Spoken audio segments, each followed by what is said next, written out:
Okay, so I'm going to go ahead and delete all of these if I can. I think they're selectable now. Except Revit's going to keep running, or Dynamo's going to keep running. So let me go to Dynamo. I'm going to turn this to manual. I'm going to go back over here because I want to change the forms. So I want to get rid of all of these. And our conceptual or mass should be there still. It still is. We haven't gotten rid of that. And let's go back to Dynamo now. We're in manual mode, so nothing's going to happen until we reprogram it. And here's where I want to change I want to take now the surface and put it into a triangle form, and we're going to make UVs again. This time it's going to actually make more because it's going to take each panel and divide it off. And I'm just going to unhook the quad panel and reconnect the system.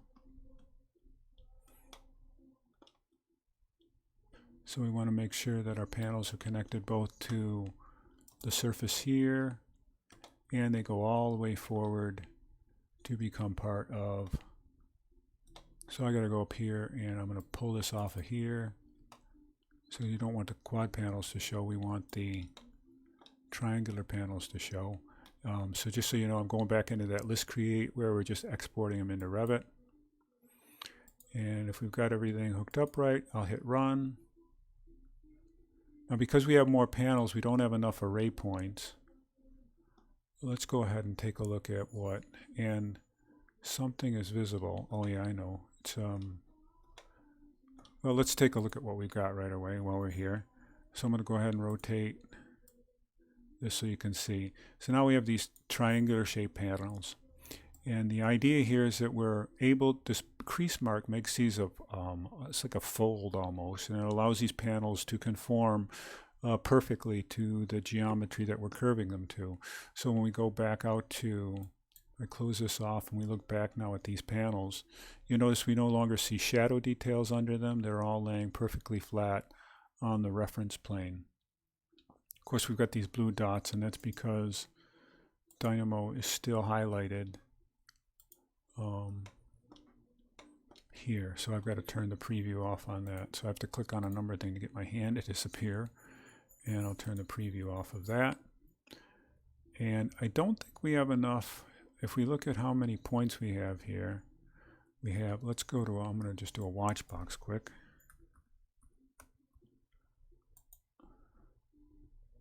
And if we put the number of panels in now, we should have probably twice as many panels. And I'm in manual. So now we have 50 panels, and we don't have 50 points. So we need to make some kind of a correction for that. And that's probably why I had that ×2 element up there before. So if we go back up here, remember I had a multiplier. So if I was to do another code block, so let's just so you're clear on what's going on here, let me just do another watch box. So we get, now that we have 25 panels, the number 5 of UV space, we're dividing off square panels and then making triangular panels within those. So we have 25 times 2, that's where we get a list of 50 panels that I've just showed you. And I better, just to make that clear, I'm going to put a watch box here, and I'm going to click these panels to it and hit run again. And if you look down the bottom corner here, we have 50 panels. But we know we only have right now, I think it's 25 points. Oh, we've got 36 points. We have more points than we need, but we don't have as many as 50. So the idea here was we had actually taken this number and put another code block in. I'll hold the shift key down and make another code block. It's a little glitch. It's almost like one gets stuck on top of the other if you move it again. And in this case, I'll take that 5 and I'll do it ×2. So it'll be x times 2. Excuse me. X times 2. That just gives us a quick doubling of the number. So we'll feed in this x. We'll feed that into there. And now we come up with, if we hit run, 121 points, way more than we need. But that's fine. We don't really need to fix that element for this part of the, we have more array points than we need. We've run that, so we should be able to go back out to Revit and see our panels all laid out on our grid system. So we can modify our array later on, but I mostly wanted to, first of all, indicate that if you didn't have lists that matched, it'll run through the whole first list. It'll still keep making those planes, but it no longer has any more panels to place.